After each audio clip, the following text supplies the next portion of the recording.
And we are back. Welcome back, everybody, to Beyond the ToolBelt, episode 313. I am your host, Ty Cobb Backer, and thank you for joining us on this Wednesday edition. We will be right back after a short intro from our sponsors. TC Backer. Roofing, siding, windows, gutter, solar. Roofing, siding, windows, gutter, solar. TC Backer. Is your lead flow down? Whether you're a company owner, office staff, salesperson, or installer, you're a roofing rock star.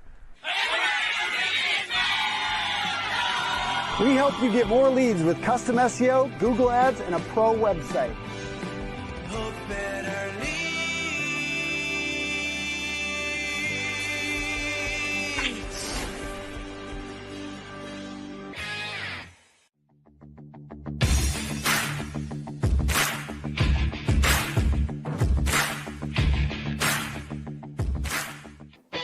This isn't motivation, it's reality. Built in the trenches, forged through mistakes, paid for with scars, no shortcuts. Just real leaders doing real work. Every week, we pull back the curtain on the weight of real leadership.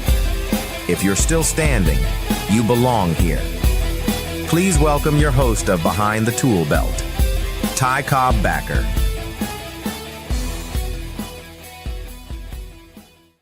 And we are live. What's happening, everybody? Merry Christmas Eve, everybody. Man, 6 years, 1 week. Coming up on our 7th year. We only have 51 weeks left. 51 weeks, 51 episodes of Behind the Tool Belt until we reach our 7th year of Behind the Tool Belt. And I must say, we've crushed it. We've wrecked it. We've broke it. We've fixed it. We rebuilt it. And we're still standing. We're still here. And I'd like to wish everybody a Merry Christmas and a Happy New Year. Today I want to talk about something that's probably not aired enough. And I think it kind of coincides with our number 6 core value. And I don't know if I've ever necessarily talked about or brought up or mentioned our core value, competitive greatness. But I'm gonna touch on that a little bit later. I'm gonna bring that up because I really think what I want to talk about today kind of aligns well with that. And I think finishing it off strong and not letting up, not necessarily letting myself go into vacation mode yet because the year's not over yet. Like a lot of people, I think, out there, especially in our industries, kind of let up a little bit. And now is where we start watering all those seeds that we planted over the past several months and really start digging in and diving in and getting busy, as we approach the new year. That way we can come out of the gates swinging on January 5th, that Monday morning. We're going to have our shit together. We're going to have shit stacked up, and we're going to come out swinging.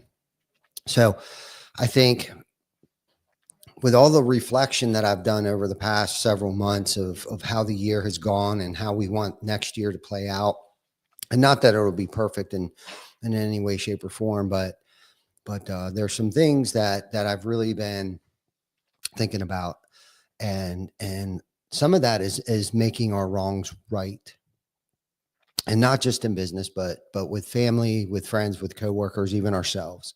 Okay, and Christmas isn't about presents. It's about, for me, reconciliation, humility, forgiveness, and why not restoration? Considering the fact that we are in the roofing restoration industry here. So it's about restoration and rest, getting time, being present with your family and those that you love. And that's my goal this holiday season is to be where my feet are and be present, and all those good things. And it's not about receiving, and that's a different topic for another time. And receiving is just as important as receiving. And I'm starting to learn a lot more about that. I'm not a very good receiver, but it's about the willingness to give back, including apologies, ownership, and grace. If we believe in growth, leadership, competitive greatness, like I mentioned earlier, and I'll dig into that a little deeper later, then making things right isn't optional. It's required. And so what does it mean? What does it mean to make wrongs right? And it's not saying, I'm sorry you feel that way. That's just the way I am. I agree to disagree. That's not it. What it is, it's taking ownership without excuses. And that last piece there, right? Because I hear a lot of people take ownership, but then they got 15 excuses after. Oh no, it's my fault. But that's not necessarily taking ownership. That's still deflecting the blame onto something or someone else. Taking ownership with zero excuses is something entirely different. And it's a skill. And skill is something that you can work on and get better at it and all that good stuff. But admitting when you are wrong, even when you're partially right, okay, being willing to have uncomfortable conversations, okay. In the Christmas story, it's about humility, God stepping down, okay.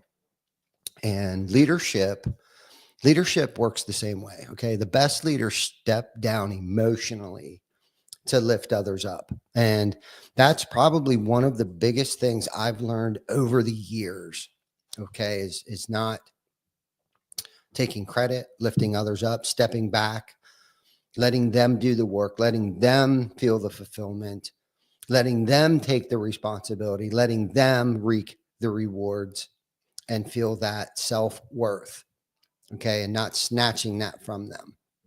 Okay. And that's probably another topic for another podcast, which I'm sure we'll touch maybe a little more on that later. I'm not sure. We'll see where my mouth takes us on this Wednesday afternoon, on the eve of Christmas, the holiday spirit. So I'm going to try to define competitive greatness here a little bit. And then what I'll probably do is tell you exactly what I think, my interpretation, because a lot of people were sitting here probably thinking, yeah, we're going to go out and kick some ass. We're going to kick everybody's ass. Woo. Yeah. So competitive greatness isn't about domination. Okay. At least not along the lines of our core value. It's doing the right thing when it costs you. Okay. Holding yourself to a higher standard when no one is watching. Okay. And we all know what that is. All right. And it's choosing character over ego. And that is hard. God, is that hard? And this is bottom line. I've talked about this before, but anyone can win when it's easy. When things are going easy, you can win. Competitive greatness shows up when things are going wrong. Okay. And you decide to own it. Many things, I've made lots of bad decisions personally and professionally. And when things go wrong, I have to own that. I have to own it. I have to learn from it. I have to clean it up and I have to move on. But I think the most important thing is, owning it and learning from it. Learning from it is the biggest thing, and on a smaller scale, because I had some things in mind when I was thinking that right there, but on a smaller scale, it's like, just calling a homeowner back when you drop the ball. Okay. apologizing to a team member who I've been short with. Okay. Having hard conversations instead of letting resentment fester or grow. Okay. So some of the areas that I have to work on and some of the things that I have worked on, is one of the areas is with family, because I have been the hardest on those who are close to me. I'm going to ask you a question. Is there someone out there that you need to call? Is there an apology that you've been avoiding? Okay. And these are some of the things that I've worked on this week. I have tried to clean up some of the wreckage of my past behaviors, comments that I've made. Could be anything. You know what it is. So anyhow, friends, pride kills relationships quicker than anything else. And competitive greatness tells me that I value this relationship more than my pride. Okay. Sometimes things aren't going so great at work. I take it out on my coworkers, my teammates, and see, this is where there's what I call leadership moments, where apologizing, publicly when I was wrong. Okay. Owning decisions that didn't work out. Okay. Trust is built faster through accountability than perfection. All right. So hold yourself accountable, hold yourself to a higher standard. Okay. Your team doesn't need a perfect leader. Okay. Your family doesn't need a perfect dad. They just need a real one. Somebody that's going to own that shit when they're wrong and not die on that hill. And in business, customers forgive mistakes. Okay. I don't know how many countless mistakes that we've made, but what they don't forgive is avoidance. And that's the thing that I've learned, where if I can't make it on schedule, okay, is to pick up that phone the moment we've decided there's no way in hell we're going to make it. Pick the phone up. Don't give them a bunch of excuses. Give them a solid, decisive date of when you can be there.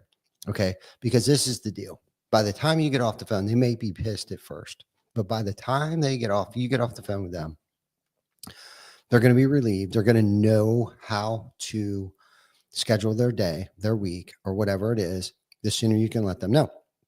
Okay. I would much rather have them pissed off at me for 5 minutes than 5 days of avoidance when I'm avoiding them. And cultures are shaped by what leaders tolerate in themselves. And I know that. I've watched it. I've seen it here. I've seen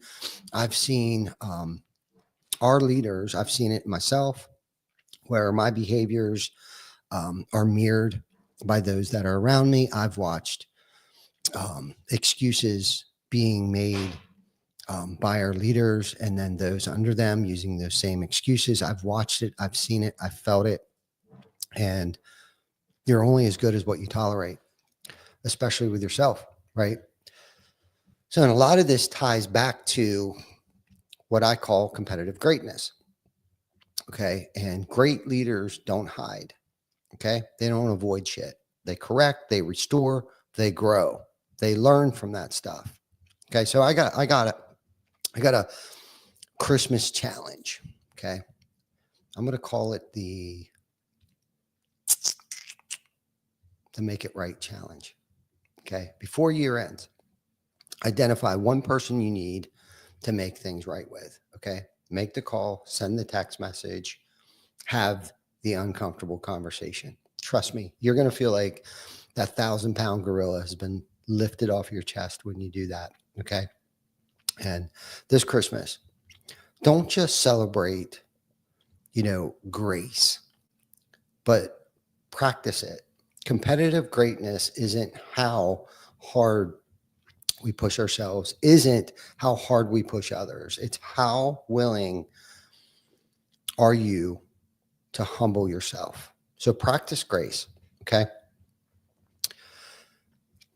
Especially if you want, a better family, a better business, better team members, a better team, a better department, moving into the new year here, and it starts by making the wrongs right. That's where it all starts, so I was talking about competitive greatness here a little bit.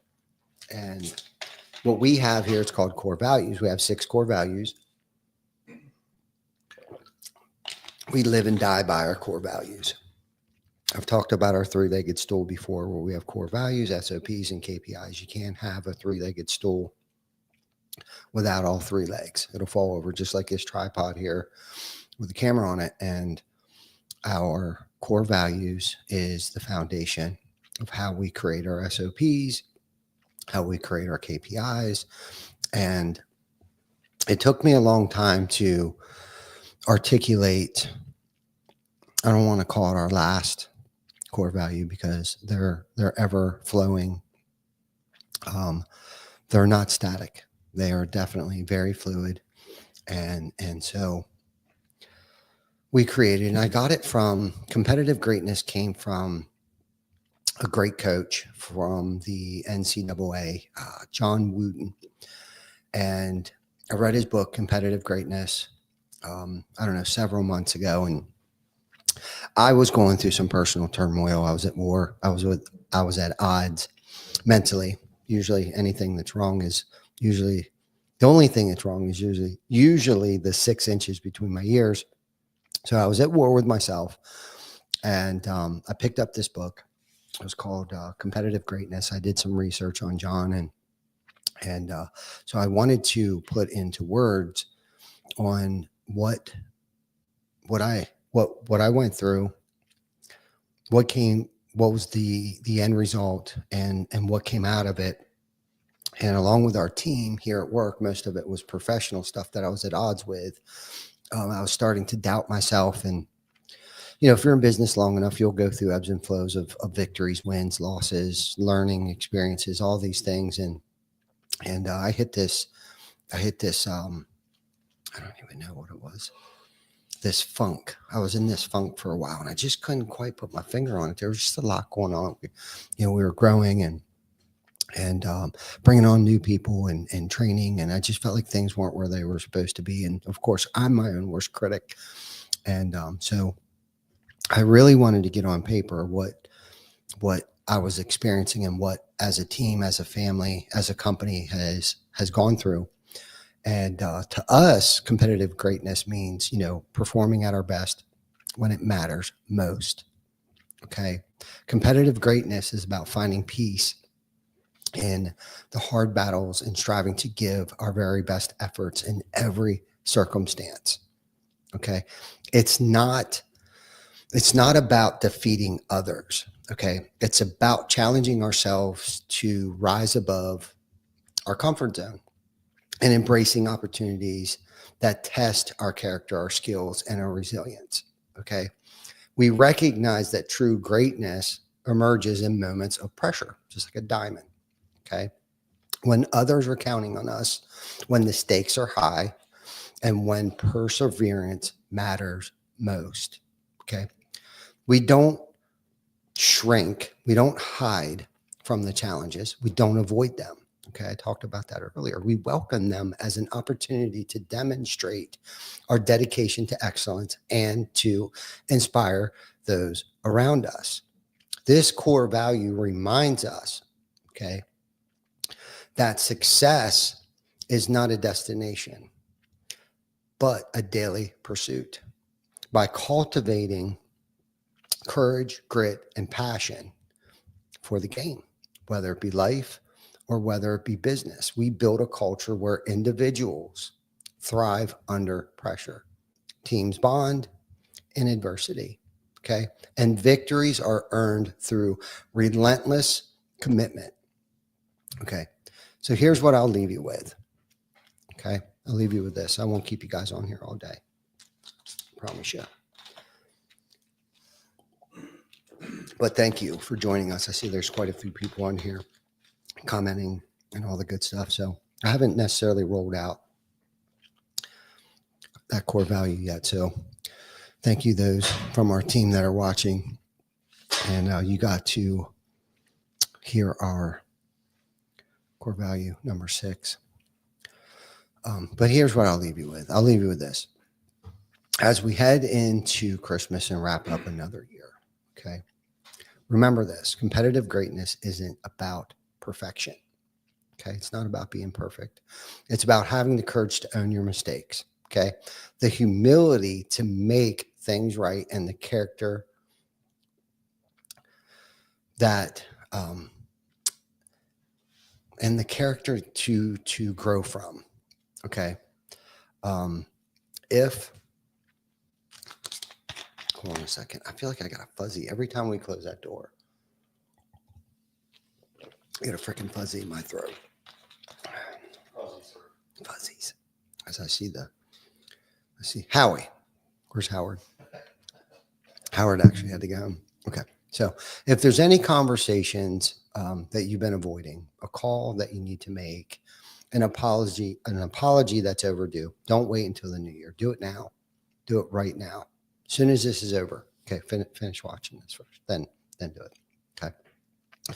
This season is about grace, restoration, and showing up for people that matter most. Okay, because that's what makes you the wealthiest person in the world, is surrounding yourself around people that encourage you, love you, and that are healthy. Okay. And if you had anything to do with any of that, that in itself makes you the most wealthiest person today. Okay. So thanks for spending part, right, of your day with us at Behind the Tool Belt.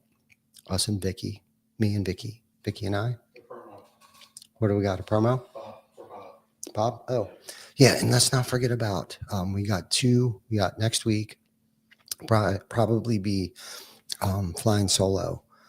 And then on December 7th, we'll have Bob Berg from the Go Giver. Yeah, super excited about that. So thanks for spending your day with me on Behind the Tool Belt. If this episode hit home, share it with someone who needs to hear it. Okay. So from my family to yours, Merry Christmas. Be intentional, be accountable. And when it matters most, choose competitive greatness. Till next week,